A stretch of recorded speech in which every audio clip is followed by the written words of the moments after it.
Y para hablar de eso, de la ficción, pues vamos a hacer un breve recorrido por toda la evolución de esa inteligencia artificial en la ficción, que se conoce muy bien, Salva Bayarri.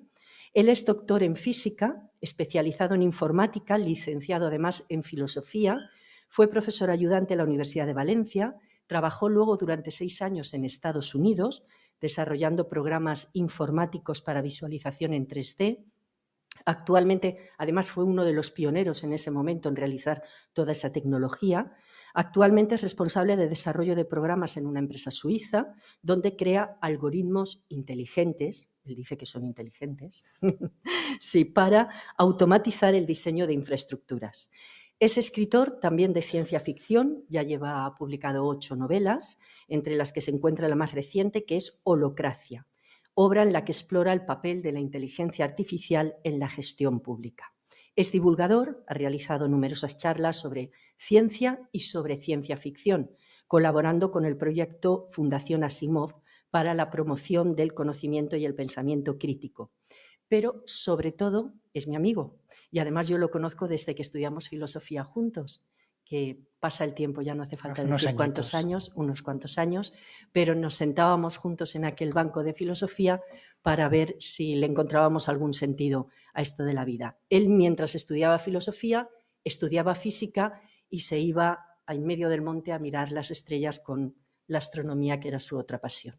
Así que te he puesto el último porque espero mucho de ti, ¿vale? Uy, así que un broche de oro. ¡Qué responsabilidad! Con él os dejo. ¿Qué hora tenemos, Ana?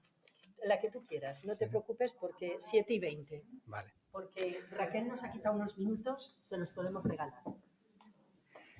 Bueno, muchas gracias, Ana, por la invitación. Es un poco de responsabilidad, pero también un enorme placer cerrar este increíble ciclo de charlas. Yo las he seguido con mucha atención a través del estupendo canal de Enredadas y he aprendido muchas cosas. Os voy a hablar de inteligencia artificial, pero mi objetivo es contrarrestar quizás un poco la narrativa que a lo mejor habéis sufrido durante estas charlas, en el sentido de sentirnos abrumados, ¿no?, por esos enormes cambios, por la velocidad de esos cambios, por el miedo quizás de cómo puedan sustituirnos de cierta forma las inteligencias artificiales. Y me gustaría retomar al hilo de la ficción, pero también de la realidad, de cómo funcionan esas inteligencias, algo que comentó Ana en la introducción, en la primera charla, y es que podemos ver en realidad, y es lo que voy a intentar justificar, la evolución de la inteligencia artificial como una continuación de nuestra propia evolución, de la evolución de la vida y de la evolución de la cultura. Pues vamos allá. Vamos a ver si conseguimos poner esto en marcha.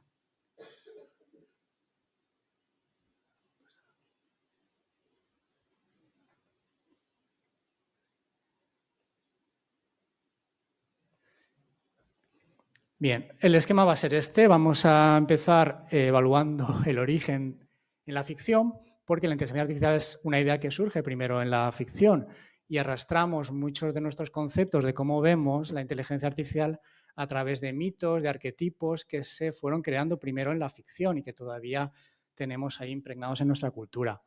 Quiero también intentar explicaros un poco cómo funciona realmente, cómo aprende la inteligencia artificial, porque creo que eso permite crear ese puente entre nosotros y esas otras inteligencias. Necesitamos entender cómo funciona para poder criticarlo, para poder analizarla y para poder adaptarnos a esos cambios.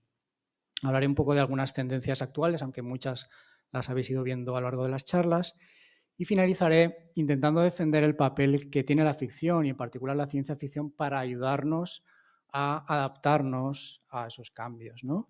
Y no solo adaptarnos, sino buscarles todas las posibilidades buenas que pueden tener. Bueno, pues esto empieza hace muchos siglos.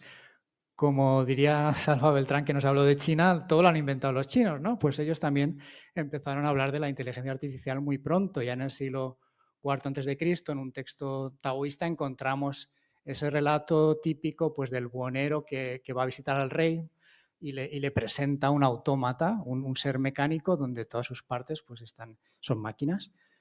Si adelantamos a nuestro inventor favorito, Leonardo da Vinci, en el Renacimiento, hasta el año 50 no se descubrió que Leonardo había hecho también un autómata.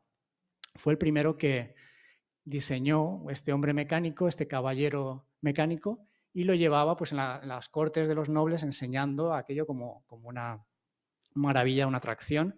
Y eso es una tendencia que va a continuar muchos siglos, ¿no? Habréis oído hablar de estos autómatas que incluso jugaban al ajedrez o que tocaban música. Y esto, pues, entra en un terreno más mitológico. Ya desde la Edad Media existen estas leyendas de origen judío, que es la leyenda del golem. Entonces es un ser artificial, pero que se crea, bueno, de forma mediante inyectando el hálito divino, pero que juega un papel que también podemos encontrar luego en películas. Es el androide o el ser artificial que nos ayuda a defendernos del mal, ¿no? Si habéis visto la saga de Terminator, veis que hay un Terminator malo y luego hay un Terminator bueno que ayuda a luchar contra las máquinas. Entonces el golem podría ser algo así, ¿no? Es un primer arquetipo de lo que sería un ser artificial. Y curiosamente, un escritor del que luego hablaré, que se llama Stanislav Lem, un escritor polaco, jugando con su nombre, que es Lem y Golem, utiliza ese nombre de Golem para hablarnos de una superinteligencia que vendría a superarnos y cómo esa inteligencia va a hablarnos. Es un libro que se llama Golem 14 y que os recomiendo para poneros en el lado de esa inteligencia artificial de la que hablaremos, que podría incluso superarnos. Pero bueno, mientras tanto, vamos a ir viendo aparecer en la ficción otros arquetipos. Uno muy común es el de la novia robot, vamos a llamarle así, ¿no? Esos científicos locos, aparece aquí en los cuentos de Hoffman. Hay un cuento que se llama El hombre de arena y donde hay unos científicos que crean, pues eso, una chica mecánica. Y el típico mancebo un poco inocente que se enamora de ella porque no se da cuenta de que es una robot.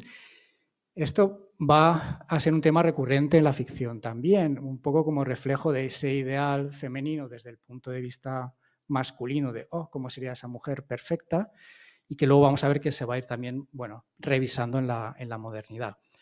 Pero desde luego una de las piedras de toque de la ciencia ficción, y para muchos el libro que da nacimiento a este género moderno, es el Frankenstein de Mary Shelley. Y aquí nos encontramos con otro arquetipo que se va a repetir muchas veces al hablar de robots y de inteligencia artificial. Ya lo comentamos en alguna de las charlas, el mito de Prometeo, el titán que roba el fuego a los dioses y que podemos entender como el usar la tecnología para quizás hacer algo que no deberíamos hacer porque es solo atributo de los dioses, que es crear una nueva vida o crear una nueva inteligencia. Entonces ese mito del monstruo de Frankenstein va a traspasar el desarrollo de la inteligencia artificial. Siempre vamos a tener ese miedo de crear algo que al final hemos traspasado las fronteras, digamos, nos hemos convertido en creadores de algo que puede ser un monstruo que se vuelve contra nosotros. Esta evolución de los autómatas mecánicos llega en el siglo XIX a la construcción de las primeras calculadoras mecánicas.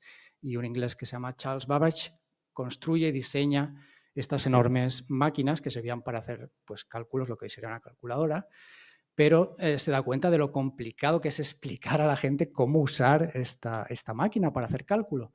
Entonces hay un personaje muy interesante que es Ada Lovelace. Ada Lovelace era la hija de Lord Byron y ella por su curiosidad natural, por su posición social, tiene acceso a inventores, a intelectuales de la época y ella quiere ayudar a Babbage, le interesa todo el tema de las máquinas y Babbage le dice, bueno, pues créame unas instrucciones, un manual para que la gente pueda usar esta máquina.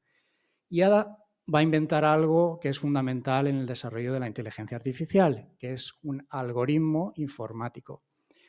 Y aquí voy a hacer un inciso para matizar lo que significa algoritmo, porque muchas veces lo hemos referido, pues el algoritmo de Facebook o el algoritmo de Google que nos hace recomendaciones o que tal. Algoritmo es un término técnico de informática que quiere decir una serie de pasos definidos y predecibles para hacer una operación o un cálculo. Y Ada es la primera que con estas tablas que veis aquí, pues intenta enseñar cómo se programaría o cómo se darían instrucciones a una máquina así para que calculara, y es el principio de lo que hoy conocemos como lenguajes de programación, ¿no?, de toda la informática. Bien, este mito de la novia robot vuelve a aparecer en la Eva Futura de Villiers de L'Isle-Adam, donde es Edison, el famoso inventor, el que crea esta robot. Pero tenemos también otros ejemplos muy interesantes, como Miguel de Unamuno escribió historias de ciencia ficción y tiene este cuento que se llama Mecanópolis, que es una de las primeras distopías de cómo el maquinismo puede llevarnos a la deshumanización. Es la historia de un hombre pues, que va vagando por ahí, de repente se encuentra en una ciudad donde no vive nadie, pero que está totalmente controlada por las máquinas. O sea, es como una ciudad autosuficiente donde no hay hombres, donde las máquinas han sustituido a la humanidad. Bueno, muy pesimista en la vena de Unamuno. Pero otra obra crucial, porque va a abrir otro de los arquetipos clásicos de los robots, de la inteligencia artificial, es Rur. Rur es una obra de un escritor checo, de Karel Čapek, que es de hecho el que pone la palabra robot en nuestro léxico. Robot es una palabra checa que significa esclavo. Y es la historia de un futuro donde los robots son usados como esclavos y llega un momento que obviamente pues, se rebelan contra nosotros. Esto es el inicio de esa otra historia tan repetida de los robots pues, que al final se rebelan y quieren tomar el control. Entonces vamos a ver que todas esas preocupaciones modernas que tenemos han ido surgiendo durante siglos, ¿no? La novela Metrópolis es inicialmente una novela de Thea von Harburg y plantea esta separación entre dos clases sociales y cómo pues, los de la clase superior intentan crear una humana artificial para controlar y manipular a los trabajadores.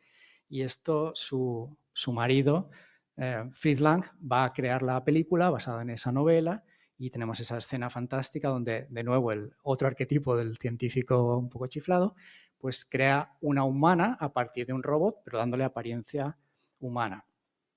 Tenemos también ese arquetipo no ya del robot que se ve que es un robot, sino de lo que se llama en Blade Runner el replicante, un ser de apariencia totalmente humana, pero que es en realidad artificial. Después de la Segunda Guerra Mundial, las computadoras empiezan a tener esa máquina de Babbage ya mucho más avanzada, empieza a tener un papel muy importante y la de las primeras es el ENIAC, que es utilizado para cálculos de trayectorias de proyectiles, etcétera, y que, por cierto, todas las primeras programadoras eran mujeres. Y, claro, a partir de ahí va a empezar a plantearse muy seriamente hasta dónde van a poder llegar esos ordenadores, eso que hasta ahora había sido solamente como una curiosidad o una ficción. Y uno de los científicos, un matemático que es el que contribuye también a romper los códigos de los nazis durante la guerra, Alan Turing, que era el primer modelo teórico de lo que luego va a ser un ordenador moderno, pero además escribe el primer ensayo donde plantea directamente la pregunta de si una máquina va a poder pensar algún día. Y su respuesta es muy interesante, pensar que estamos en la época del conductismo, y él dice, es que no sabemos definir lo que es pensar, ¿cómo vamos a responder a esa pregunta si todavía no sabemos cómo funciona nuestro cerebro?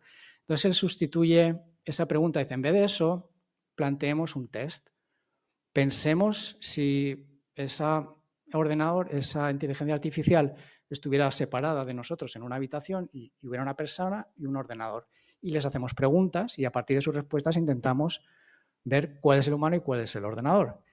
Llegaría un momento en que no podríamos distinguirlos, eso se llama el test de Turing y bueno, hay muchos tratados filosóficos al respecto, pero por primera vez en la historia empieza a haber un consenso de que en el punto en que está la inteligencia artificial empieza a poder pasar el test de Turing. Es decir, hay situaciones en las que ya no somos capaces de distinguir por respuestas escritas si al otro lado tenemos una inteligencia artificial o tenemos un humano y eso es un hito muy importante, bueno, que os digo que ya hay mucho debate al respecto.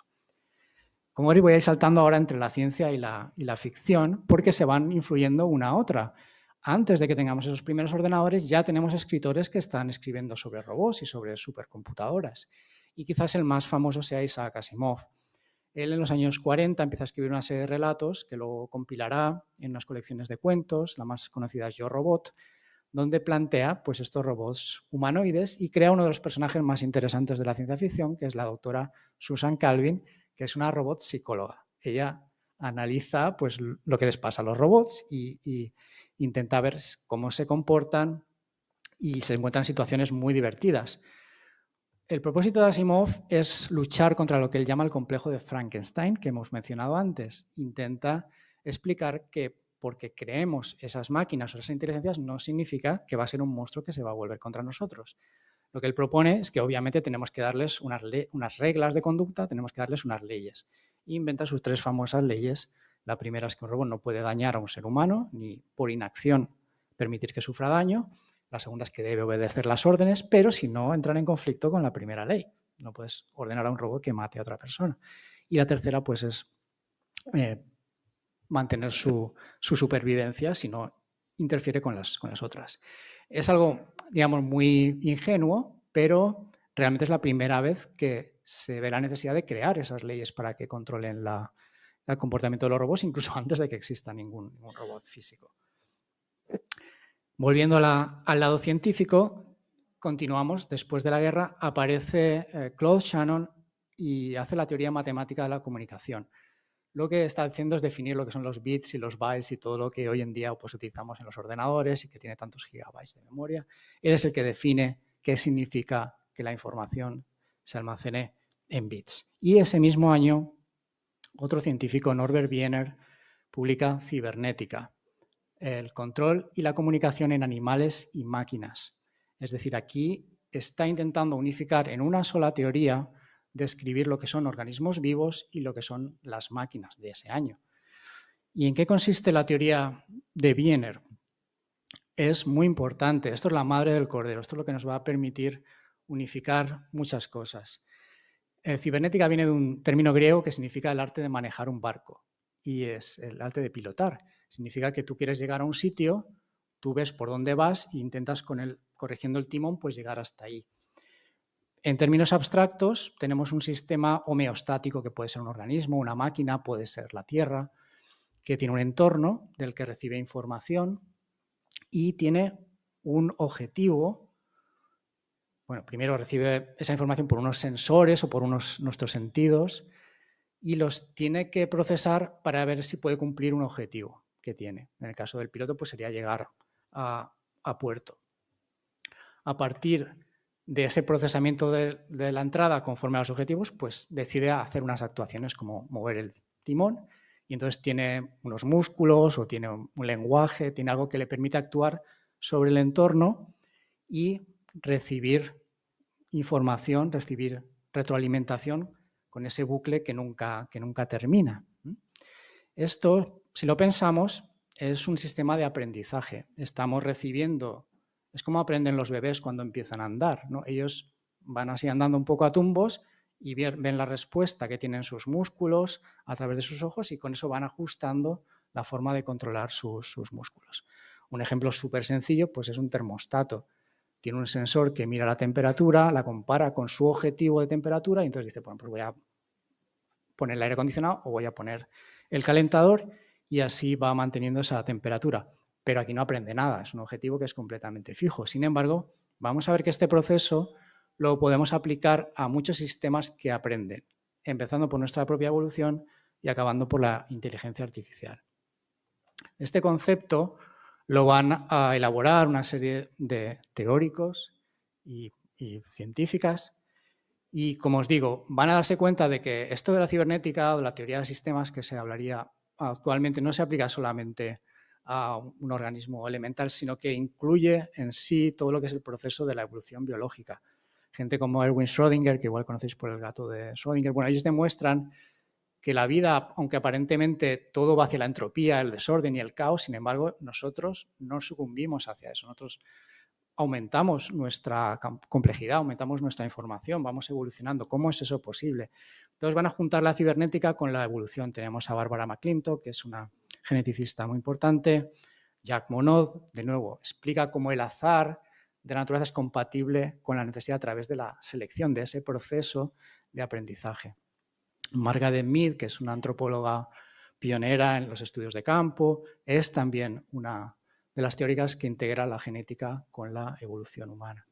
Tenemos a varios premios Nobel, a Prigogine, también hablándonos de cómo el orden surge del caos, a Richard Dawkins, la politóloga Elinor Armstrong, por ejemplo, ella lo que hace es, también retomando lo que comentaba Ana, ¿no? ¿Dónde está aquí el bien común? La evolución no se produce por individuos aislados, sino que son lo que se hace es seleccionar grupos que realmente trabajan para cooperar entre sí. Y esta idea la retoma Armstrong para explicar cómo esas estructuras que se crean en los grupos para fomentar el bien común es parte también del mismo proceso evolutivo. Es algo para favorecer la supervivencia de las sociedades.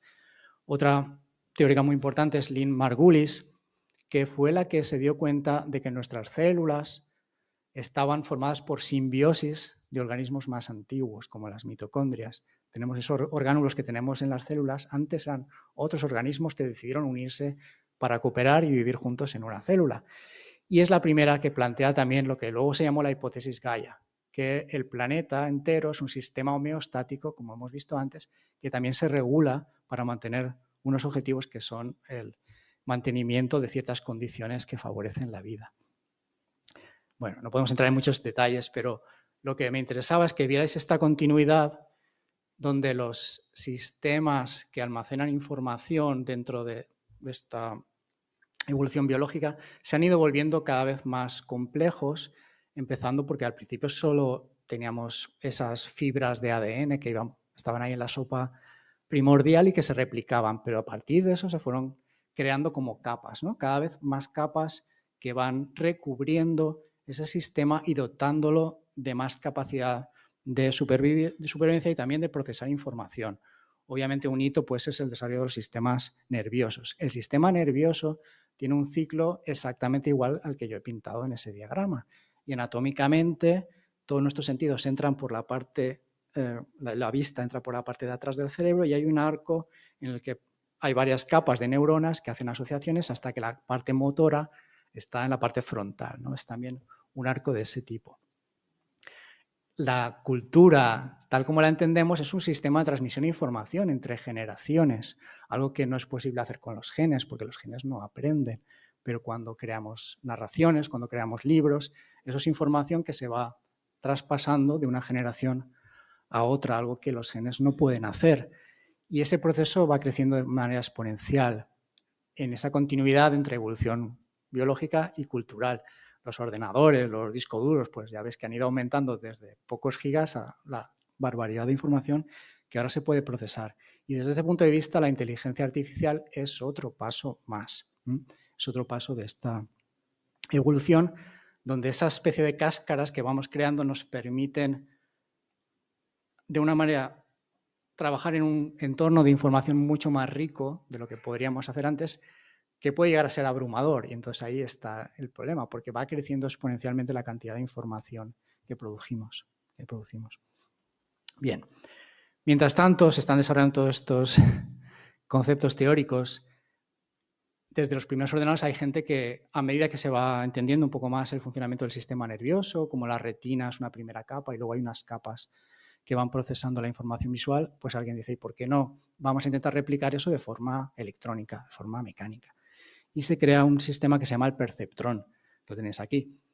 Pues son componentes eléctricos conectados por cables, donde pues, cada componente es como si fuera una neurona que se van transmitiendo la información y ajustando esas conexiones se puede hacer que vaya aprendiendo a reconocer ciertas cosas, por ejemplo, letras del alfabeto. Esto que es súper simple, pues a ellos les parece, ¡buah! Esto va a ser un gran paso hacia el futuro, incluso pues se llega a escribir que algún día esa máquina pues podrá caminar, podrá hablar y tendrá conciencia. O sea que también a veces los científicos son súper entusiastas, ¿no? Pero por eso os decía que se realimenta con la ciencia ficción. Ellos también lo ven en la ciencia ficción y dicen, pues yo esto lo voy a hacer, pero de verdad. Otro hito muy interesante es la creación del primer chatbot. Chatbot es un sistema de conversación por texto y este hombre, Weizenbaum, quería burlarse un poco de los psicoanalistas. Y para burlarse de los psicoanalistas dice, pues voy a hacer un sistema con unas reglas muy sencillas para que cuando tú le planteas una pregunta, pues te va a devolver esa pregunta, ¿no? ¿Y por qué me preguntas que no sé qué? ¿Y tú qué dirías? Y entonces construye un chatbot súper sencillo, pero que tiene un impacto brutal, el AISA. Porque la gente se engancha a hablar con ese chatbot, ¿no? Como si realmente pensara y la gente proyecta sobre ese chatbot pues, sus inquietudes. Entonces eso nos va a anticipar lo que hoy es ChatGPT de una manera muchísimo más sofisticada. Volviendo a la ficción, hablo de dos autores que son fundamentales, dos visionarios que en las décadas 50-60 anticiparon muchas de las cosas que están sucediendo ahora. Uno de ellos, ya lo he mencionado, es Stanisław Lem, un escritor polaco. Entonces él utiliza narraciones con robots para, ya que estaba al otro lado del telón de acero y no tenía la posibilidad de expresar sus opiniones políticas, por ejemplo, pues los utiliza para crear fábulas y criticar la sociedad soviética de su época. Pero también tiene libros que son de filosofía de la tecnología. En particular este libro que se llama Summa Technologiae. Y aquí anticipa ideas como, por ejemplo, la realidad virtual, pero sobre todo en lo que nos interesa ahora, anticipa la idea de que este crecimiento exponencial y cada vez más rápido de la sociedad de la información llegará un momento en que necesitaremos asistentes que nos guíen para filtrar y procesar toda esa información de nuestro entorno que ya no somos capaces de absorber. Entonces él se da cuenta de que va a llegar un momento que eso vamos a tener que controlarlo de alguna manera, ¿no? Luego hablaremos cómo es posible. Otro visionario es Philip K. Dick. Quizás habéis oído o habéis visto la película Blade Runner. Él escribe esta novela Sueñan los androides con ovejas eléctricas. Y aquí lo que plantea es estos replicantes que son en apariencia casi humanos. Y el problema para él es cómo distinguir a los replicantes, a los androides de los humanos. Y ya la conclusión de que la diferencia está en la empatía, en la capacidad de reconocer los sentimientos y reflejar los sentimientos de los congéneres. Pero su respuesta es muy interesante. Él dice, yo aquí no estoy diciendo que los androides son inhumanos porque no tienen empatía y los humanos sí. Hay humanos que no tienen empatía y que se vuelven inhumanos, y de hecho él lo escribió estudiando a los nazis, y hay androides que eventualmente quizás desarrollen empatía y quizás tengamos que considerarlos como parte de nuestra comunidad y dotarlos de algún nivel de humanidad. Vamos a hablar también de eso. Hay muchas escritoras también de ciencia ficción súper interesantes. De hecho, en los últimos años se ha colonizado totalmente el género y muchos de los últimos premios pues, están merecidamente dados a mujeres. Por ejemplo, ya en el año 44 tenéis este relato de No Woman Born, que es bueno, de aquella época una escritora, pero que no ponía las iniciales para que no se supiera que era una mujer, y que habla de una cantante muy bella, muy famosa, que tiene un accidente y decide que la única manera que tiene de sobrevivir y seguir cantando es convertirse en lo que hoy llamaremos un cyborg, sustituir su cuerpo por partes mecánicas, electrónicas, y todos los problemas sociales a los que se enfrenta cuando hace eso, porque ya no es guapa, porque a pesar de que canta mejor, y en fin, es una historia muy interesante. Y tenemos hasta hoy en día nuestra Rosa Montero con esa cuatrilogía que acaba de terminar, donde la protagonista es una replicante, es una androide detective. Bien, pues hasta ahí hemos llegado hasta hoy, ¿no? Vamos a ver ahora un poco cómo funciona la inteligencia artificial desde esa perspectiva que os contaba antes, pero hay técnicas mucho más antiguas. Aunque hoy hablamos de las redes neuronales y ChatGPT y aprendizaje profundo, todo esto empieza muy pronto, en los años 50 ya, en cuanto tenemos los primeros ordenadores. Quizás la primera aproximación es lo que se llama aprendizaje máquina o aprendizaje automático. Es una técnica estadística. Se trata de recoger muchos datos, ver qué tendencias matemáticas hay en esas variables e intentar hacer predicciones. El problema es que pues depende de la calidad de esos datos y es fácil tener sesgos cuando los datos no están equilibrados. Un ejemplo que conoceréis es el sistema Biogen que utiliza la policía desde hace años para intentar evaluar posibles delitos de violencia de género y que, bueno, pues está siendo criticado por sus limitaciones. Siempre hay casos que realmente pues el resultado no es muy bueno y que ahora están replanteando utilizando técnicas más modernas de inteligencia artificial. Ya en los años 60 empezó a aplicarse otra idea. ¿Recordáis lo que he hablado del chatbot de Eliza, que estaba basado en reglas? Pues estos sistemas basados en reglas empiezan a desarrollarse en los años 60 y de lo que intentaban era recoger la sabiduría o el saber de profesionales, de médicas, ingenieros, como ellos hacían su trabajo, intentar programar esas reglas para que tú, pues eso, pudieras ir como si fuera una consulta de una doctora o de un ingeniero que resolviera un problema, pero que fuera un programa de ordenador el que te respondiera. Esto, bueno, pues tuvo sus éxitos, pero es muy complicado traspasar digamos, recoger de forma formal lo que es un conocimiento un poco difuso, ¿no? Y además, pues claro, un sistema rígido y difícil de actualizar. O a lo mejor pues un médico tenía unas reglas y otro médico tenía otras reglas. Era realmente complicado. Se desarrolla también lo que se llaman algoritmos genéticos, reproduciendo lo que hace la evolución. Si queremos resolver un problema y encontrar una solución óptima, lo que hace la evolución es, bueno, voy a crear miles de individuos con diferentes variaciones y los que sean más aptos en ese entorno van a sobrevivir y van a reproducirse, con lo cual al final tendré más individuos cercanos al óptimo. Pues esto se puede hacer informáticamente, se crean esa especie de individuos y se les deja evolucionar, se van mutando, se van seleccionando. Esto es lo que yo hago. Yo trabajo en esta rama y lo que hacemos pues, es intentar encontrar rutas, por ejemplo, para una nueva línea eléctrica pues, que eviten las zonas protegidas, zonas de alto impacto ecológico o zonas pues, que no son aptas para ese tipo de infraestructura. Y vamos llegando ya a lo que hoy en día utilizamos como inteligencia artificial, que son las redes neuronales y el aprendizaje profundo. Hemos visto el perceptrón, pero el perceptrón pues, estaba hecho de componentes mecánicos conectados por cables. Claro, aquello era un engorro y además no podías meterle ahí miles de componentes, te hubieras vuelto loco conectando los cables y ajustándolos.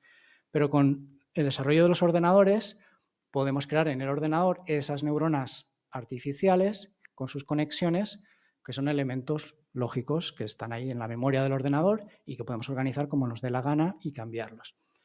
Entonces así surge a partir del año 85 este método que se llama aprendizaje profundo. La idea es la misma. Tenemos una capa de neuronas al principio que va a recibir la información, con esas conexiones la va a procesar y nos va a dar una salida. Los modelos de lenguaje más avanzados de hoy en día tienen ya pues, millones de estos componentes, pero todavía están lejos de la complejidad del cerebro humano. Es decir, todos los resultados que estamos viendo es todavía producido por un sistema que ni de lejos todavía alcanza la complejidad del cerebro humano, que como alguien contó en otra charla, pues es como el número de estrellas en la galaxia, es increíblemente grande. Vamos a volver al esquema que veíamos antes de este ciclo de la entidad homeostática de aprendizaje y ver cómo se aplica, cómo aprende la inteligencia artificial. En este caso, la entrada pues, suele ser un texto o una imagen y la salida, pues lo que queramos que nos diga ese sistema, que cómo se llama la persona que estamos viendo, o si se está riendo o está llorando, o pues viendo la imagen de un coche que se mueve, que nos dirija el coche hacia donde queremos ir. ¿Cómo conseguimos eso? ¿Cómo conseguimos que esas capas que hay entre medio de la entrada y la salida se ajusten para realizar la asociación de esta es la salida adecuada para esta entrada? Y en ese proceso va a generar unas representaciones internas en esas neuronas que de alguna manera modelan lo que está recibiendo para comprender que está recibiendo, para detectarlo. Bueno, hay dos sistemas, básicamente, uno que se llama aprendizaje supervisado, donde lo que hacemos es darle muchos ejemplos. Por cada ejemplo le damos la entrada y cuál sería la salida correcta. Por ejemplo, si estamos desarrollando un sistema que reconozca los sentimientos que tiene una persona a partir de una imagen, le daremos imagen de diferentes personas y le diremos, esta chica que está aquí está alegre, pero esta chica que está aquí está triste. Y así con miles y miles y millones de ejemplos. Al principio él produce salidas al azar, como el niño que empieza a andar a tumbos. Y cuando la salida no es correcta, le decimos, no, esa salida no es correcta. Bueno, él lo detecta porque le hemos dicho cuál es la correcta. Entonces tiene esa función, ese ciclo de realimentación, donde va a ir corrigiendo esa estructura interna y adaptándose. Y después de muchos miles de ejemplos, nos va a dar salidas casi perfectas. Esto se ha conseguido por varios motivos. Primero, por los ordenadores súper enormes que existen ahora, pero también porque al estar toda esa información en Internet, han podido entrenarse con esa información. Y eso, pues de ahí sale toda la polémica de, es que están cogiendo información gratis de Internet para entrenarse. Pero es como funciona este sistema. Otro sistema que está ahora desarrollándose es el aprendizaje no supervisado, ¿vale? Aquí lo que hacemos es no podemos darle ejemplos, porque es una situación donde esos ejemplos no existen o no sabemos cuál es la salida adecuada. Entonces, el propio ordenador, el propio sistema va a generar sus ejemplos. Imaginad que tenemos que entrenar a un coche que conduce solo por la calle. No lo vamos a soltar ahí por la calle sin aprender nada. Entonces, lo que se hace es utilizar simulaciones. Se mete esa inteligencia artificial del coche en lo que sería como un videojuego y empieza a conducir por el videojuego. Claro, se va a chocar, va a atropellar a gente, pero no pasa nada, es un videojuego. Pero va a aprender de los resultados y va a realimentarse a sí mismo y va a conseguir aprender de forma bastante realista hasta que se le puede soltar a la calle. Y es no supervisado, quiere decir que va a aprender solo, sin que nosotros le digamos cuáles son los ejemplos que tiene que utilizar. Algo que también está sucediendo ahora es que hasta ahora el aprendizaje era estático, pues Google o Facebook entrenaban durante meses a uno de estos modelos con superordenadores y cuando estaba entrenado ya se podía utilizar de manera rápida para responder preguntas. Pero el modelo no se podía cambiar. A lo mejor lo volvían a entrenar 2 años después cuando volvían a tener los datos y el dinero para entrenarlo. Pero esto está cambiando también y ahora estamos entrando en un aprendizaje dinámico. A medida que el sistema va respondiendo, también va aprendiendo de las respuestas. Por eso, si utilizáis ChatGPT, os dirá, ¿qué te ha parecido esta respuesta, ¿no? O cómo la mejorarías, y él va a ir aprendiendo. Y eso implica que también el modelo tiene una memoria, esas neuronas van a servir de memoria no solo estática, sino que también van a ir recogiendo experiencias a medida que va actuando. Vamos a entrar en una parte que a mí me gusta muchísimo, que es, bueno, pero ¿cómo entiende las cosas? ¿Qué pasa dentro de esa red? Y es una pregunta totalmente paralela a la pregunta sobre qué pasa dentro de nuestro cerebro. Porque no podemos abrir el cerebro de alguien y ver ahí qué está pensando, pero sí lo podemos hacer con las redes neuronales y entonces eso nos está ayudando a entender mejor lo que pasa en el cerebro. Lo que sucede, aquí no se ve muy claro, pero lo veis a la izquierda, es que en las sucesivas capas se va integrando la información de manera cada vez más compleja. Por ejemplo, en la primera capa de un sistema de reconocimiento visual se detectan bordes de cosas, ¿no? Contrastes. Pero en la segunda capa ya la relación entre esos bordes, entonces a lo mejor ya se detecta lo que es un ángulo, lo que podría ser un ojo, una oreja, y así en cada capa se va integrando esa información de manera más compleja hasta que llegan a reconocerse formas de caras o formas de animales o lo que sea. ¿Recordáis la neurona de Jennifer Aniston que nos comentaban en una charla anterior? Pues es así como se llega a la neurona de Jennifer Aniston, porque ha habido todo un proceso de integración desde las partes más simples hasta cómo se combinan esas partes en el caso de Jennifer Aniston. Y lo mismo sucede con el reconocimiento lingüístico. Esas palabras que manejamos nosotros en nuestros textos, la red neuronal las va colocando en un espacio con muchas dimensiones, pero bueno, pensar que es como un plano, y va poniendo más juntas las palabras que tienen una relación semántica entre sí y viendo cómo se relacionan con otras palabras de otras redes semánticas. Es decir, a medida que aprende el sistema va creando representaciones internas, modelos del mundo, del lenguaje, de las personas. Es como aprendemos nosotros, es como aprende también nuestro cerebro. Nosotros no nacemos con una estructura ahí que reconoce personas o reconoce cebollas. Es algo que hemos ido aprendiendo con nuestra experiencia y en cada persona es totalmente diferente. Por eso no se sabe dónde está la neurona cebolla o la neurona Jennifer Aniston. En cada persona está de una manera. Bien, ahora, sabiendo eso, podemos entender algunas cosas. Por ejemplo, que el ChatGPT a veces nos miente. ¿Pero por qué nos miente? Porque lo que ha aprendido son patrones, son relaciones entre ejemplos. No es una base de datos donde estén almacenados todos los hechos históricos, sino que simplemente él encuentra correlaciones entre textos. Si tú le preguntas, pues, ¿qué pasó en la guerra de no sé qué? Como hay muchas fuentes, muchos textos para eso, pues va a encontrar un patrón y te va a dar una respuesta probablemente correcta. Pero si le haces una pregunta muy específica sobre una persona que no es conocida y no tiene muchos ejemplos, pues se va a inventar algo que como patrón funciona bien, pero que no es real.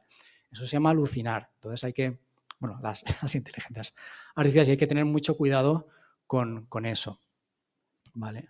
Hay que ponerlo todo entre paréntesis y verificar lo que nos da la inteligencia artificial.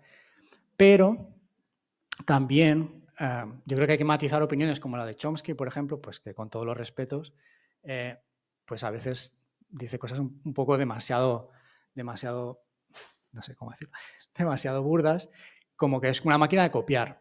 Pues no es una máquina de copiar. Pensemos, si hablamos de los artistas que utilizan estilos de otros artistas, pues es como el aprendiz en la Edad Media, que estaba en el taller de Leonardo da Vinci y aprendía la técnica de Leonardo da Vinci. No estaba copiando una obra, pero que había aprendido los patrones de cómo él ejecutaba sus obras. Y la inteligencia artificial es un poco así.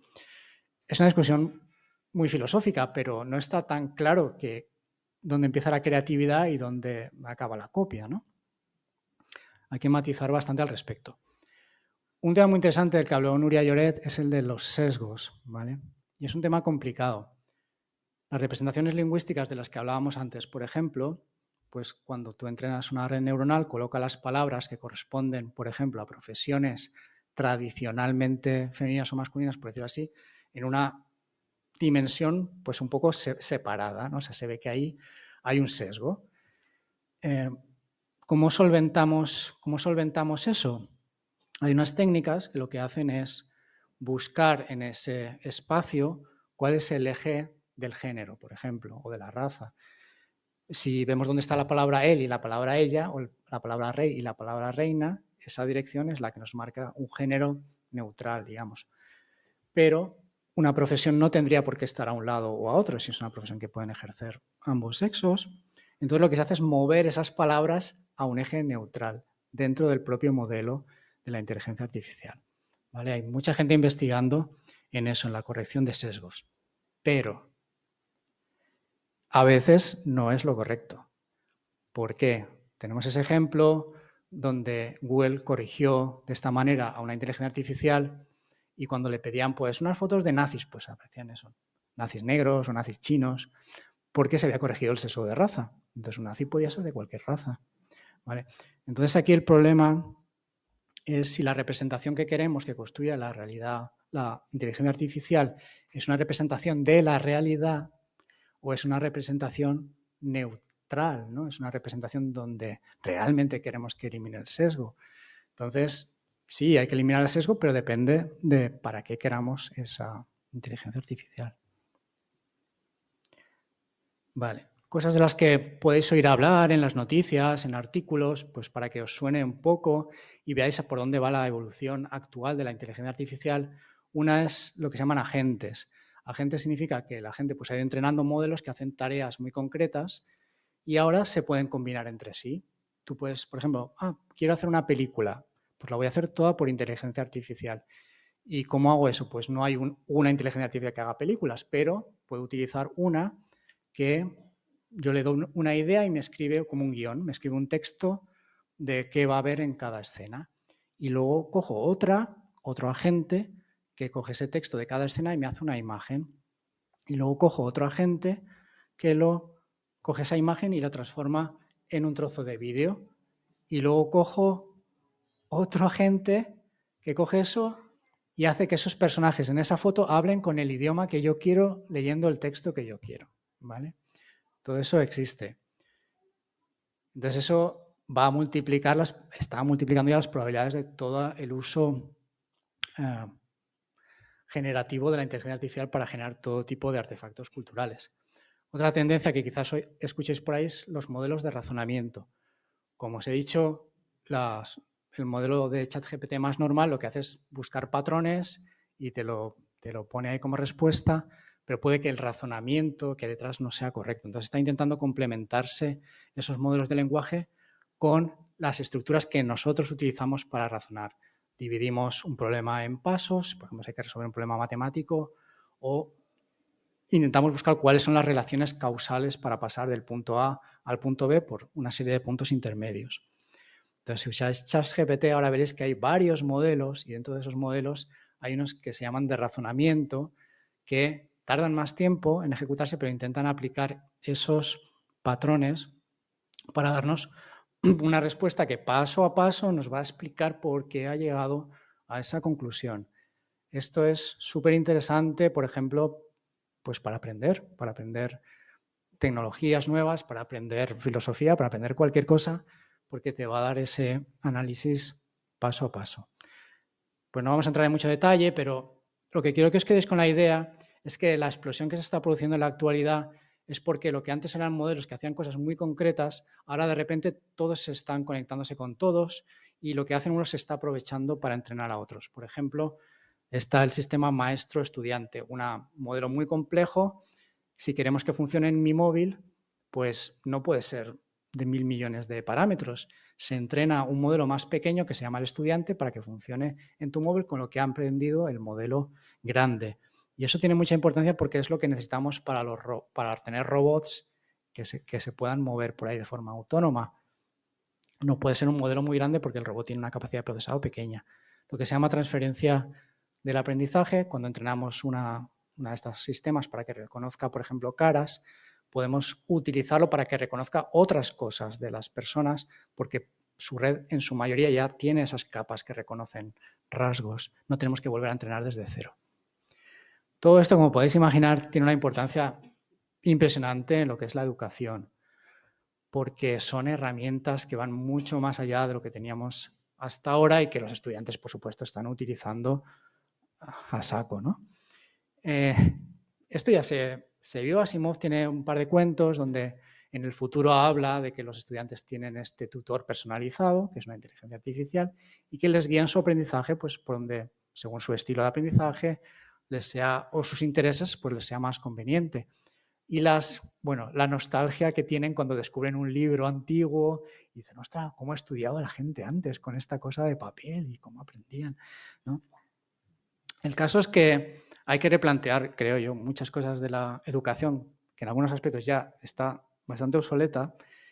Y bueno, pues gente como en la UNESCO se está planteando seriamente eso, cómo va a afectar a la educación y cómo se puede utilizar. Tenéis también el ejemplo de Fei-Fei Li, que fue directora de un departamento de la Universidad de Stanford y luego de Google, y que ha creado una asociación sin ánimo de lucro para empoderar a las generaciones, sobre todo gente que no tiene medios económicos, para que no pierdan el carro de la tecnología y que aprendan cómo usar y expandir estas tecnologías para el bien común. Otro impacto que creo que no se veía venir y es el de la inteligencia artificial en la ciencia. ¿Vale? Por supuesto, se pueden entrenar estos sistemas pues, para que reconozcan tumores en radiografías y lo hacen con más precisión que los radiólogos, aunque obviamente los radiólogos han ayudado al entrenamiento, ¿vale?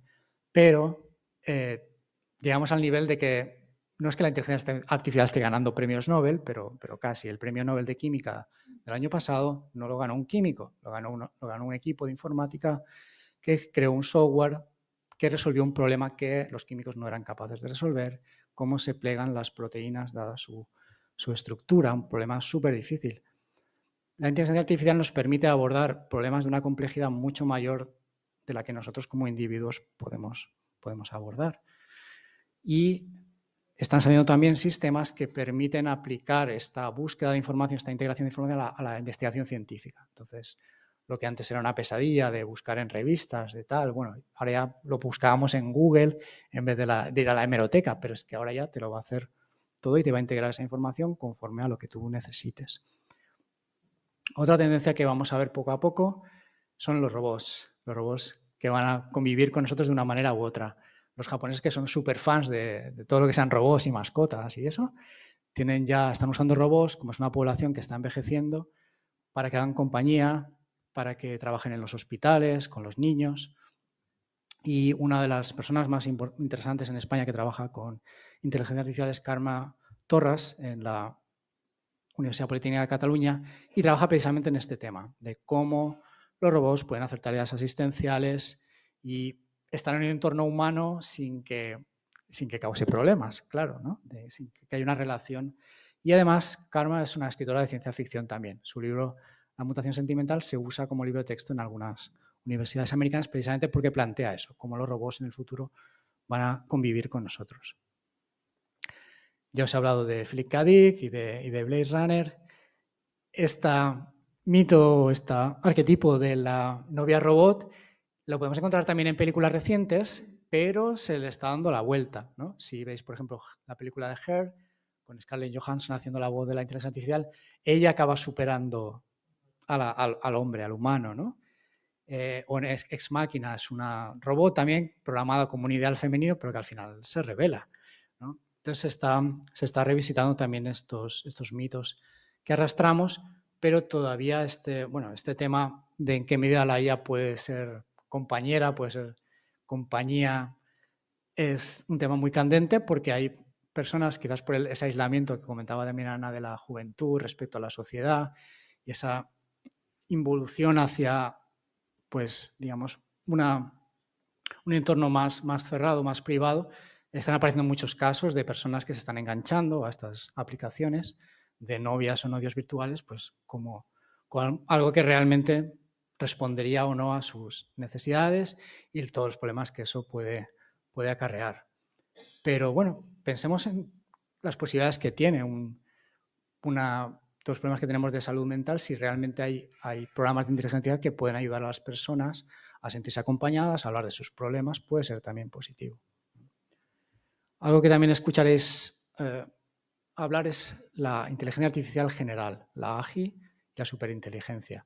Bueno, pues aquí es la idea que os comentaba de que la inteligencia artificial pronto ya no resolverá problemas concretos, sino que será una red a la que podremos encargarle hacer cualquier cosa, ¿no? Preguntarle cualquier pregunta, y se especula con que pueda llegar a un nivel de inteligencia superior al nuestro. Pero ¿cómo vamos a poder reconocer eso si no quizás podamos comunicarnos con ella? Eso es lo que plantea Lem en ese libro de Golem 14 que os comentaba. ¿Van a tener derechos estas inteligencias si desarrollan ciertas capacidades de empatía o cierta conciencia? Eso también se ha avanzado en la ciencia ficción, pero hoy en día se está planteando incluso pues, a nivel legal. Por ejemplo, si los robots van a sustituir oficios humanos, no tendrían que pagar seguridad social. Y si pagan seguridad social no van a tener una entidad jurídica. Y si tienen una entidad jurídica no van a tener derechos. Entonces eso va a ser un tema importante en las próximas décadas. Y un tema que seguro que interesa mucho a Ana es la IA y la democracia. Se está estudiando con mucho cuidado cómo va a influir la inteligencia artificial y qué usos puede tener que refuercen la democracia. Aquí, por ejemplo, en el Harvard Kennedy School hay un centro donde estudian cómo innovar en política y ellos se han apuntado que puede haber 10 formas en las que la inteligencia artificial tiene un papel más allá del control publicitario o de la organización de campañas. Por ejemplo, podría ayudar por esa capacidad de absorber información, actuar como mediadora entre la opinión pública y la actividad política, que hoy en día sabemos pues, que está muy distanciada, ¿no? Como decir vosotros, o vas a manifestarte y a chillar o ahí nadie responde, ¿no? Entonces, si hubiera formas más flexibles de establecer un puente entre lo que realmente la gente piensa, necesita y desea y la acción política y planificar acciones y hacerlo de forma transparente, pues podría ser una aplicación muy interesante. Asimov ya tiene un cuento que se llama en español Sufragio Universal, donde una super máquina que se llama Multivac es la que elige al presidente de los Estados Unidos solamente haciendo una entrevista a una persona, ¿no? Como cogiendo la perspectiva de esa persona y extrapolándola a cuál sería la persona adecuada para gestionar el país. Algo parecido intento hacer yo en la novela esta de Holocracia. Incluso, pues desde luego lo que está claro es que la inteligencia artificial, por esa capacidad de gestionar información muy compleja, podría optimizar muchas cosas que hoy en día son realmente ineficientes, ¿no? Todo lo que es la preparación de proyectos, la evaluación de proyectos, cómo gestionar ese gasto, cómo aplicar ciertas prioridades a ese gasto que tengan en cuenta más el bien común que ciertos intereses. Y todo eso, la inteligencia artificial podría, en teoría, ser una herramienta que lo hiciera. ¿Por qué? Pues porque también nos podría plantear estrategias a largo plazo, algo que es muy difícil en el día a día de la política, donde los ciclos pues, son muy rápidos. Hay muchas iniciativas al respecto y podéis encontrar pues, ejemplos como el de Estonia, donde se están aplicando estas tecnologías para intentar establecer esos puentes y reforzar la democracia. Bueno, llegamos aquí a la pregunta filosófica por excelencia. Vale. Hacen todas estas cosas increíbles, pero realmente pueden pensar o podrían pensar. Volvemos a la pregunta que hizo Alan Turing en los años 40 y pico. ¿Vale? Y aquí tenemos todo tipo de opiniones, por supuesto. Hay desde ingenieros que se han ido de Google diciendo hay una máquina ahí ya que sabe pensar y que pues nos va a cobrar conciencia propia y nos va a dominar a todos, hasta pues gente que argumenta que no, que jamás será posible, jamás en la vida que una máquina o inteligencia artificial piense. Yo recomiendo, si os interesa el tema, hay muchos filósofos y hay un gran debate filosófico. Mi favorito es Daniel Dennett, que murió hace poco. Él toma una perspectiva desde la evolución, como comentábamos, cómo se crea la conciencia en la evolución, porque obviamente no es algo que aparezca de la noche a la mañana como el Homo erectus, es una evolución también. Entonces, cómo aparece esa conciencia y cómo podría implementarse en una máquina. Yo, por daros un pincelazo muy rápido, volvemos al modelo de antes. Esas representaciones internas, cuando un ser es consciente, incluyen representaciones de sí mismo, de tus estados, de tus emociones, de tus deseos, ¿vale? Y esa es la clave seguramente para reconocer cuándo una entidad artificial pueda tener conciencia. Bueno, para cerrar, defender el papel de la ciencia ficción, ¿vale? Todo lo que habéis visto es que la ciencia ficción se ha anticipado a muchas cosas y lo continúa haciendo. Así que yo os invito, decía Rafael Juste, que nosotros somos humanos porque predecimos el futuro. En nuestra corteza prefrontal generamos escenarios de qué va a pasar si hacemos esto o lo otro. La ciencia ficción hace eso en la cultura, a través de la literatura. Genera escenarios de qué podría pasar y por eso es importante que le prestemos cierta atención, y ya no es un género marginal de frikis. El último premio Booker es una novela de ciencia ficción de una mujer, ¿vale? Está siendo necesario utilizar eso en la cultura. Nosotros lo hacemos desde la Fundación Asimov.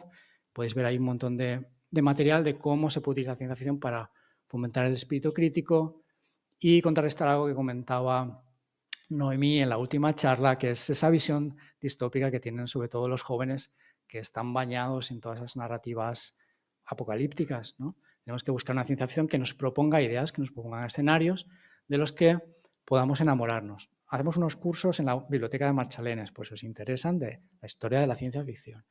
Pero el mensaje con el que quiero dejaros es que, como decía Ray Bradbury, tenemos que enamorarnos otra vez del futuro. Tenemos que ver las posibilidades que tiene. No solamente los peligros, que por supuesto hay que tratar, sino que tenemos que aprender a cabalgar esa ola imparable, porque no vamos a poder pararla. Tenemos que evolucionar, tenemos que jugar con ella, ¿vale? Así que esas sois vosotras ahí cabalgando la ola, ¿vale? ¿Preguntas? Muy bien.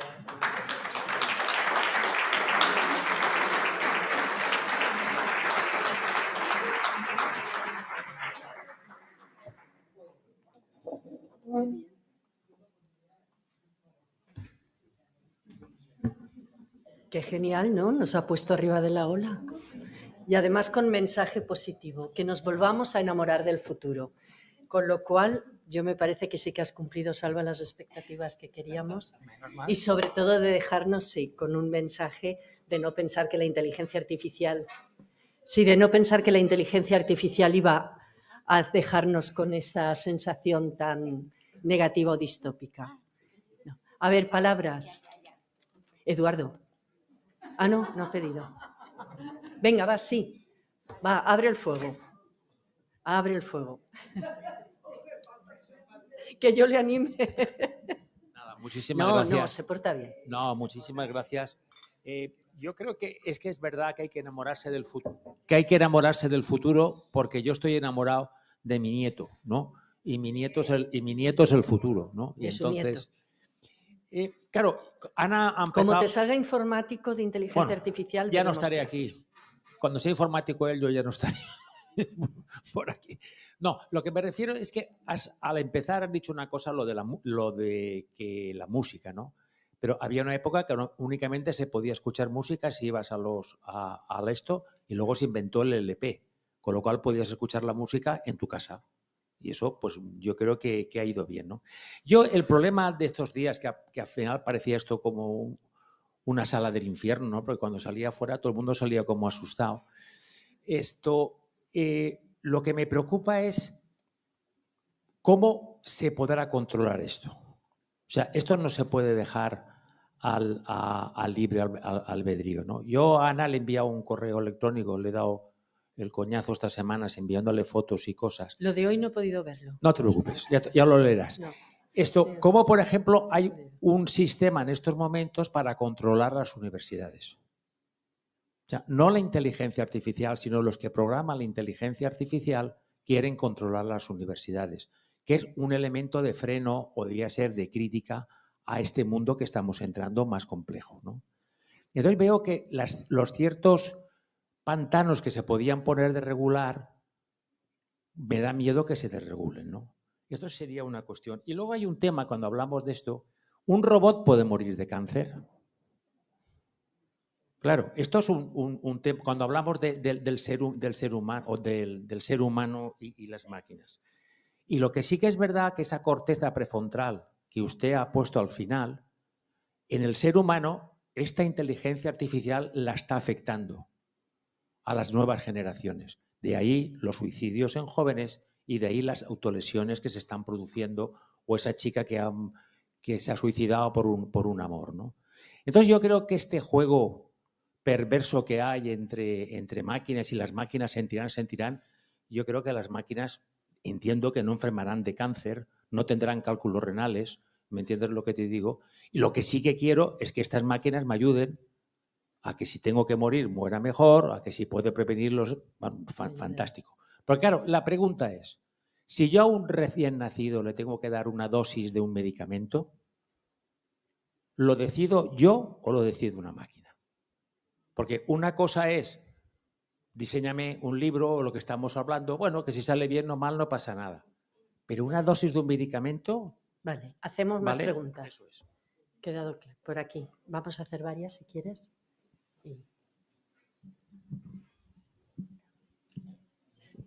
Hola, buenas tardes. Y bueno, nos ha abierto cantidad de una ventana de posibilidades. Y yo me quedo con dos. En el campo de la cultura, uno es en educación, que evidentemente ha constatado que la educación que se está transmitiendo actualmente, yo vengo del sector de secundaria, pues es anacrónico completamente. Ahí veo una cuestión y es que el profesorado tiene una función importante respecto al alumnado para, digamos, la utilización de la inteligencia artificial. Pero me voy a otro campo que también se ha mencionado. Hemos leído por la prensa que, por ejemplo, el año pasado, actrices, actores, el sindicato de actores y actrices de Estados Unidos convocaron una huelga repetida durante mucho tiempo por el temor que la inteligencia artificial tenía en la utilización de la imagen de estas personas que actuaban. No sé, es aclarar eso por una parte y por otra parte plantear en relación con esto hasta qué punto la inteligencia artificial puede desplazar en determinados trabajos o en muchos trabajos a las personas. Lo estamos viendo, por ejemplo, en el sector de la banca, por ejemplo.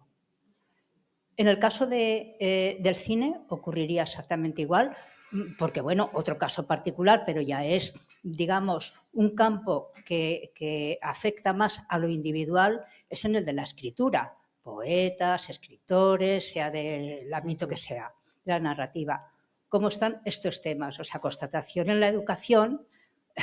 Bueno, y voy a hacer una pregunta. ¿Y cómo se podía subsanar? Porque es indudable que se está produciendo una sima en lo que es la educación actualmente, en la reproducción repetitiva, tal, memorística, de los métodos que queda absolutamente obsoleta.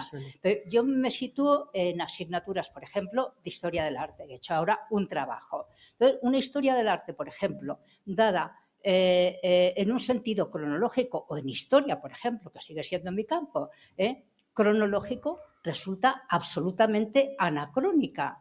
Pero como el sistema va, digamos, repitiendo y diría yo que casi impidiendo que se utilice, o sea, que la enseñanza esté basado en un sistema más creativo, más próximo utilizando o no utilizando la inteligencia artificial directamente. Bueno, son dilemas. Vale, claro. A ver cómo lo ve.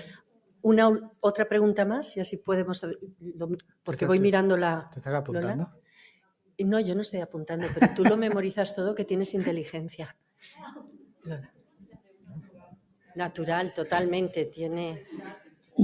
Realmente todo lo que has expuesto puede ser una felicidad futura, pero de momento yo creo que estamos, la humanidad, un poco temerosos, porque este cambio político que ha venido en cuestión de un mes, cuando ha ganado el señor Trump, ¿supone eso que está enteradísimo de la inteligencia artificial que está ya? Creo que sí. Pero ¿servirá para que la humanidad sea mejor, más eficaz, más feliz?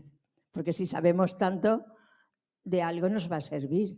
De momento yo veo un ambiente, aparte del que tenemos aquí en la Comunidad Valenciana, de temor por el futuro, porque ha venido de una manera invasiva. Han parado guerras, han movido guerras en cuestión de un mes. Esa es mi pregunta. Eso es la falta de inteligencia, no la inteligencia. Te toca. Claro, aquí nos estamos moviendo en algo que trabajamos mucho en la Fundación Asimov, que es el terreno entre la utopía y la distopía, ¿no? En nuestra percepción de ese progreso histórico que en la época de la Ilustración estaba clara y es un mito que se ha ido rompiendo y que en este momento casi que le hemos dado la vuelta y es como que ahora pensamos que todo va a ir a peor, ¿no? Entonces, por eso yo he intentado daros como esa perspectiva más amplia, porque lo primero es relativizar, para mí. Entonces, esos mismos argumentos que estamos haciendo ahora respecto a la inteligencia artificial los podemos oír en el siglo XV respecto a los libros, ¿vale? O los podemos ver respecto a los ordenadores. No vamos a pensar porque todo lo van a hacer los ordenadores. Entonces tenemos que relativizar eso. Sí que es verdad que es una tecnología disruptiva porque llega de golpe y muy rápido y acompañada por un sistema económico que ve ahí una mina de oro, ¿no? Por diferentes motivos, pues para abatar costes, porque se producen ciertos artefactos de forma mucho más rápida, toda la parte audiovisual, música, etc. Pero por eso insisto en que debemos verlo como un continuo y no de repente pensar que es el apocalipsis. Lo que pasa es que tenemos que adaptarnos a lo mejor con una velocidad por nuestros hijos y por nuestros nietos también, ir preparándolos que a lo mejor nunca en la historia ha sido realmente tan rápido. ¿Vale? Pero yo no lo veo como algo cualitativamente diferente. Nosotros nos hemos ido adaptando a usar los libros, nos hemos ido adaptando a usar los ordenadores y el móvil y nos vamos a adaptar a usar la inteligencia artificial y algún día estará dentro de nuestro cerebro y todo eso son pasos que vamos a ir dando, a lo mejor hasta el transhumanismo que comentaba Naomi, ¿no? Entonces lo primero pues es tranquilizarse un poco y decir, bueno, estamos en esa ola, es una ola más, ¿no? Hay muchas olas en la historia, pero sí que tenemos que trabajar para aprovechar lo que nos pueda servir. Y, por ejemplo, la educación es el ejemplo perfecto. No podemos controlarlo en el sentido de decir, pues no van a usar ChatGPT. Pues es imposible, lo van a usar y lo tienen que usar porque ese es el mundo en el que van a vivir. Veámoslo de la otra manera. ¿Cómo nosotros, profesores, vamos a usar ChatGPT? ¿Vale? Podemos preparar una adaptación curricular de manera mucho más fácil. Todo ese papeleo horrible que tenemos que hacer, podemos usar ChatGPT, podemos dar una formación mucho más personalizada, podemos ayudarles a entrar en ese mundo, hacer proyectos creativos utilizando inteligencia generativa, que hagan sus películas. Eso no lo pueden hacer ahora, pero, o sea, no se hace, pero se puede hacer, crear pues, un vídeo, un tema que les interese a ellos, ¿no? Yo creo que tienen muchas posibilidades que se pueden, pero yo soy muy pesimista respecto al sistema educativo porque he visto a mi hijo estudiar y las técnicas eran peores que cuando yo estudiaba, o sea, y ha sido para mí un shock ver que no ha evolucionado nada, ¿no? Y eso hay que romperlo de alguna manera. ¿Qué más? El tema del arte, el cine. Sí, el cine tendrá. Ya tiene actores, actrices que están hechos con inteligencia artificial en algunos sitios y los van incluyendo, ¿no? En documentales. El cine...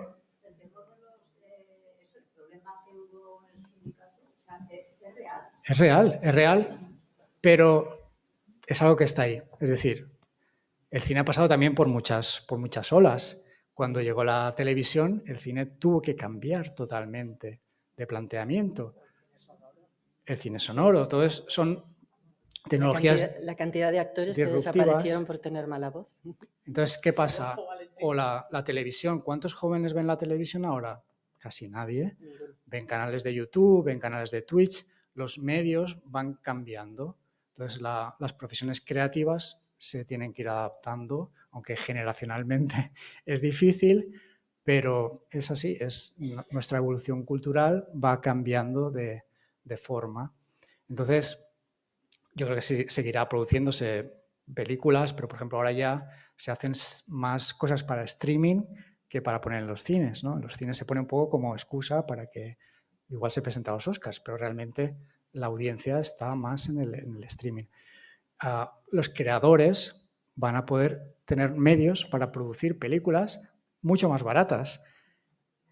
No utilizan la inteligencia artificial para todo. Yo tengo amigos que son pintores y utilizan la inteligencia artificial y es una parte del proceso. Igual que los fotógrafos utilizan Photoshop y nadie les dice, ¿qué has usado Photoshop en esa foto? Pues se utiliza porque queremos que nos quiten las manchitas y tal, ¿no? O sea, va a ser una herramienta más dentro de ese proceso profesional, pero los profesionales tienen que evolucionar. Es así. Se adaptarán, como siempre ha pasado también. Es la vida. A ver, yo quería hacerte una pregunta, a ver si lo he entendido bien. Vamos a ver, si yo, por ejemplo, le preguntara al ChatGPT qué tiempo va a hacer, me imagino que lo que hará será coger datos, yo qué sé, pues de AEMET, de Meteosat y tal. Pero cuando has comentado lo de que la inteligencia artificial ha sido capaz de resolver un problema que los científicos nunca habían podido resolver, ¿por qué? Quiero decir, o sea, yo lo que yo pensaba era que la inteligencia artificial cogía datos y con esos datos, no sé, igual es una idea, pero entonces eso sería como que ella sí que piensa por sí misma, porque si es capaz de resolver un problema que no pueden resolver los científicos, es que sí que es capaz de desarrollar no sé. Lo que se puede hacer es crear un algoritmo, como hemos hablado, ¿no? Es unos pasos para resolver un problema manejando una cantidad de información y unas variables que la mente humana no es capaz de procesar, ¿no? Entonces, aunque la velocidad y la capacidad pueda ser un aspecto que parece secundario, al final, por esa capacidad de procesar la complejidad, se convierte en algo esencial, en algo que te permite resolver problemas. Por ejemplo, cuando un ordenador venció a Kasparov en el ajedrez, no era realmente porque pensara mejor que Kasparov, era porque su capacidad de cálculo le permitía avanzarse más movimientos que Kasparov. Y aquí pasa un poco lo mismo, ¿no? Esa complejidad de plegar esas cosas en 3D es algo que la mente humana no puede visualizar en 3D, todas esas moléculas y tal. En cambio, para un ordenador con la suficiente capacidad es posible. Que a lo mejor es completamente estúpido para hacer cualquier otra cosa. Ha sido diseñado solamente para eso. Hacemos una última pregunta por el tiempo, ¿no, Raquel? Vamos con eso. ¿Se me oye? Sí, sí, se me oye, ¿no?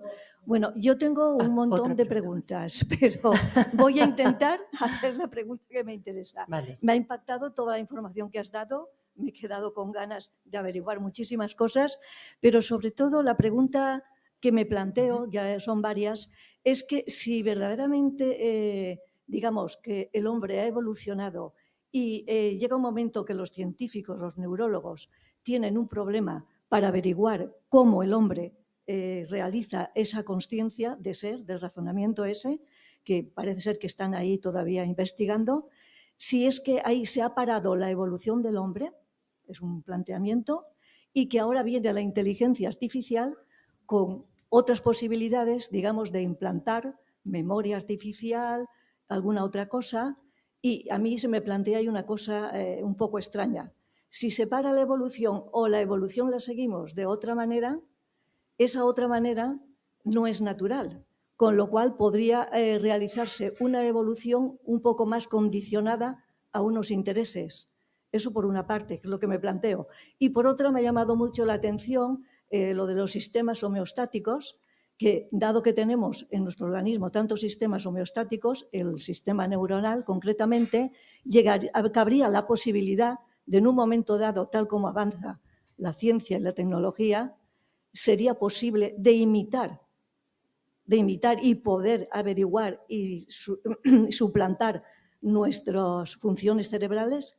¿Sería posible? ¿Sería factible? Yo me quedo ahí con un montón de dudas y planteamientos. Qué interesante. Tremendo. Yo quiero una charla entera para hablar de eso. Sí. Hay otra pregunta aquí, pues tú mismo díselo, que a lo mejor te vienes otro día. Sí. A ver. Bueno, Lola. yo tengo que confesar que sesión a sesión he ido saliendo cabreada con todo esto y sin conseguir conectar. No consigo conectar, pero sí que conecto con el miedo. Es decir, yo no me tranquiliza mucho. Lo que tú has explicado me ha gustado, como esta evolución de nuestra forma de evolucionar intelectualmente y culturalmente y tal, pero esta tecnología es una tecnología muy cara y que va muy deprisa. Y que los que van a poder hacer uso de ella no los veo muy por el bien común, no sé. Yo no me imagino a un Elon Musk o al Zuckerberg, a toda esta gente haciendo las cosas, utilizando ese poder que van a tener multiplicado por muchos ceros, ¿no? El que ya tienen mucho mayor aún, utilizarlo para el bien común, sino todo lo contrario. Al margen, además, de todos los usos villanos que se están haciendo, ¿no? Pues engañando a la gente con que si Brad Pitt se está muriendo en un hospital y hay pobres señoras que van ahí a poner dinero. Y era un personaje creado con inteligencia artificial, ¿no? O lo que contabas tú, Ana, de Scarlett Johansson. Sí. Sí. Que no veo que sea fácil el controlar los malos usos a nivel pequeño y luego a nivel de los grandes actores como todos estos que están en torno a Trump, ¿no? Salva. Vale. Pues empiezo por la última y así me acuerdo. Pongamos... No he visto... No hay más preguntas. ¿Tú, Raquel? No, tú, Raquel, cierras al final, ¿no? Sí. Vale. Pues no hay más. Podemos plantear un símil con otra tecnología disruptiva, las redes sociales, ¿vale? ¿Hemos podido controlar? Un poco. ¿Tiene usos malos? Sí. ¿Tiene usos buenos? También. Sirve igual para organizar una revolución que para organizar una contrarrevolución. Es así. Es la tecnología, por desgracia, no es ni buena ni mala. Es el sistema y los usos donde la insertamos. Las preguntas eran muy interesantes respecto a si la evolución hacia la inteligencia artificial es una evolución que llega a volverse antinatural o que se escapa de la evolución natural. Una de las cosas que yo intento hacer es romper la distinción entre lo natural y lo artificial, ¿vale? A nosotros nos gustan mucho las dicotomías, pero es una dicotomía, es un continuo, entonces, bueno, por algún punto hay que cortar, pero hay una continuidad.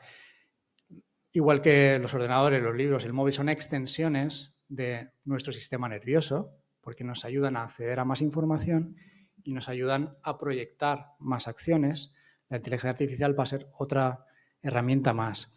Lo que puede ser diferente en el caso de la inteligencia artificial, como comentaba Noemí, es que puede llegar a formar parte físicamente de nosotros, ¿no?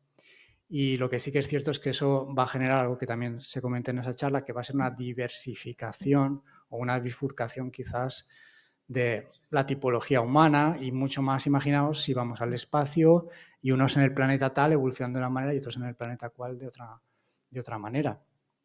Pero también en la diversidad seamos consistentes. Es un valor, ¿no? Entonces, bueno, es una continuación de algo que estamos viviendo. ¿Va a aumentar la desigualdad? Sí, seguramente va a aumentar la desigualdad porque es otra tendencia bastante constante en la evolución. Pero llegará un momento también, yo creo, en que la gente pedirá cierta reorientación hacia el bien común, ¿no? Yo creo que ese movimiento político que estamos viviendo ahora es un movimiento de péndulo y que la gente luego se va a dar cuenta de que esos señores lo que están haciendo es por interés personal, ¿no? No como han vendido. O sea, que la gente se cabrea con un lado del péndulo y se va al otro lado del péndulo a probar, pero no creo que eso va a durar mucho, ¿no? Vamos a ver un regreso. Una última reflexión final antes de terminar, dándole las gracias también a Salva y desde luego a todas vosotras. Yo creo que todo lo que nos planteamos que nos da tanto miedo tiene que ver no con la cuestión de la tecnología, ni de la inteligencia artificial, ni de la neurociencia, ni de las investigaciones que se van haciendo, que al fin y al cabo es nuestra propia evolución humana. Estamos aquí porque no somos aquellos Homo sapiens primeros, ni aquellos Homo sapiens que vencieron a los Homo erectus, ni cosas similares, sino que ese miedo que tú dices de Trump ahora mismo, que tú planteas, de Elon Musk, que tanto tenemos, es ni más ni menos que también parte de lo que somos nosotros, que es nuestra parte afectiva. Y esa es la deuda que tenemos pendiente. La deuda no es el problema de si la inteligencia artificial tendrá un buen uso o no, como ella misma, porque tendrá el uso que le vayamos a dar, como ha sido siempre a lo largo de la historia. Y no ha habido momento histórico que no se haya hecho con una enorme tensión entre los seres humanos. La salida de la esclavitud, la conquista de la democracia, la Revolución Francesa y los derechos humanos, todo ha sido una evolución constante también en la ética, en los valores. Ahora estamos viviendo un momento de una desafección y desafectividad tremenda. Bueno, pues hay que combatirlo con lo que tenemos, que es justamente nuestros derechos, nuestra afectividad. Vender otra vez el futuro, ética, ¿no? O sea, mucho del miedo que tenemos es porque no vemos el futuro. Exacto, el miedo no es tanto por lo que vaya a aportarnos la inteligencia artificial, sino por el uso que algunos puedan darle a esa inteligencia artificial. ¿Habrá cambios en los trabajos? Como ha habido cambios siempre.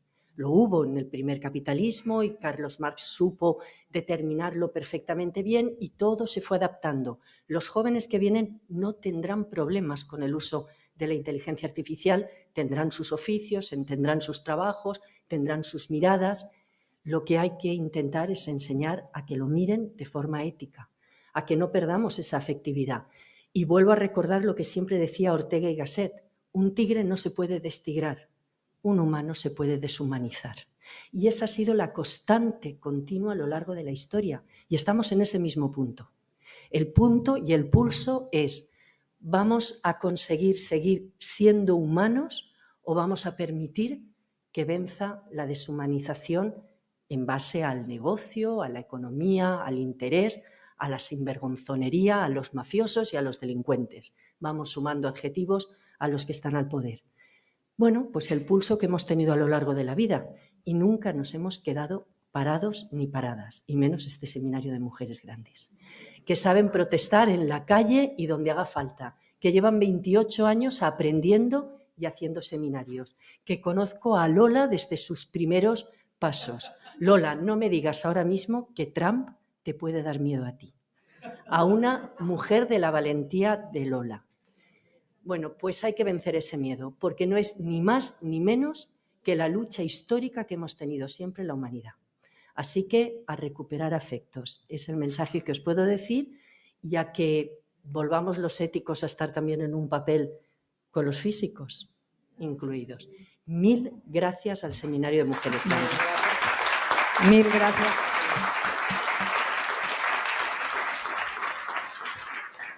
Yo quería hacer una pregunta, pero con este colofón que has hecho, digo, ya... Pero sí, pero es que no nos hemos entendido, pero da igual. Mira, como todo debate, o sea, como todo seminario, siempre de lo que buscamos cuando los hacemos es que de alguna manera penetre en nosotras, ¿no? Nos transforme de alguna manera por esa mirada, ¿no? que intentamos tener a través de estos seminarios durante casi tanto tiempo, que al final hemos nos ha cambiado la vida también. Hemos tenido la posibilidad de, a través de esto, modificar nuestras conductas y nuestra manera de ver el mundo, y yo creo que ha sido por eso muy positivo. Hace poco tuvimos, en un chat que tenemos unas cuantas, tuvimos un debate generado también por todo el tema de la inteligencia artificial sobre qué hubiera pasado si, en lugar de la decisión de enviar una alerta o de avisar o lo que fuera, en lugar de haberlo hecho unos seres humanos que estaban en una mesa en plan, por llamarle de alguna manera, en plan asamblea, a ver cómo cada uno lo que opina y yo lo que haría y lo que dejaría de hacer, si hubiera sido una inteligencia artificial programada para recoger en muy poco tiempo, porque era cuestión de tiempo, no, nada más que tiempo, no era cuestión de decidir si sí o si no, es que había que hacerlo porque era muy rápida lo que venía, con todos los datos que habían en diferentes lugares. Yo soy partidaria de pensar que hubiera sido mejor la decisión, mucho mejor. Hubiera sido más rápida, hubiera sido más eficaz y, desde luego, no hubiera tenido el factor humano de me interesa hacerlo porque viene un fin de semana y no conviene asustar a la población. Ese factor humano, que es lo que yo creo que también, a ver, nos da pánico lo desconocido, es así, pero a mi abuelo le daba pánico la televisión porque pensaba que ahí había gente dentro y que eso era el demonio puro. O sea, claro que sí, pero hemos ido adaptándonos y utilizando las cosas. Entonces, yo no le tengo miedo a esto porque además sé que ha llegado y ya está. La única manera es cómo la vamos a usar. Pero es que también confío tan poco en alguna inteligencia humana, confío tan poco que no sé qué decir. O sea, es que yo creo que, no sé, no idealizo tanto. Y lo que dije el otro día, vuelvo a decir, es que tenemos una mirada muy eurocéntrica, o sea, muy antropocéntrica del mundo, ¿no? Siempre estamos en el centro de todo. Pues no estamos en el centro y seremos, con nuestras imperfecciones y con todo, pues llegaremos a donde lleguemos. Por eso nosotras hacemos esto, pues para llegar un poquito más. Y ahí estamos. Pues nada, deciros que me ha encantado también, cómo no, la conferencia porque ha sido súper interesante. Darte las gracias, Salvador, a todos los que han venido. Ana, vuelvo a decirlo, empezamos con mucho miedo este seminario. Con mucho miedo, no sabíamos si íbamos a tener matriculación buena, no sabíamos hasta qué punto podía atraer a la gente. Hemos tenido una matriculación magnífica, 100 personas matriculadas y además con un interés que se ha ido despertando día a día. Algunas no tanto, pero sí. Pero se ha ido despertando porque era algo que desconocíamos también. Entonces, como el saber, bueno, ocupa el lugar que nos ocupa cada una en el cerebro, pero bueno, pues oye, ahí estamos y seguiremos haciéndolo mucho más. Y contaremos contigo. Muchísimas gracias.